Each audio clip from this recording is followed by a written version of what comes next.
त्याला हा कमी होऊ द्यायचा नाहीये. ही आक्रमण जरी आपण किती म्हटलं तरी आपल्याला रोखता येईल, शक्य आहे ते. कारण इंग्लिश मीडियमचा जो बुडबुड आहे, तो बबल आहे, त्याला बिलकुल क्वालिटी नाहीये. त्या पद्धतीचे शिक्षक त्यांच्याकडे नाहीयेत. तुमच्यासारखे चांगले शिक्षक बिलकुल त्या पद्धतीचे नाहीयेत.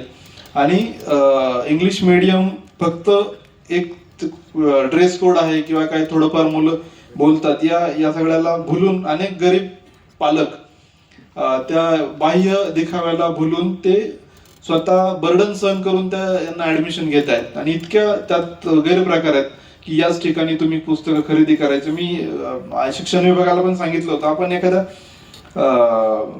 याच्यावर कारवाई करू.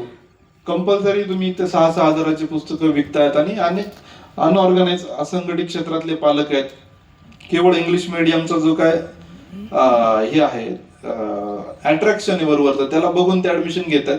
पण मला असं वाटतं की मातृभाषेतलं शिक्षण आहे किंवा आपल्याला मातृभाषा जेवढी चांगली जमते ती त्याचं आकलन झाल्यानंतरच इतर कुठली भाषा आपण शिकू शकतो. जो सेन्स ऑफ अंडरस्टँडिंग आहे तो आपल्या मातृभाषेमध्ये जास्त असतो.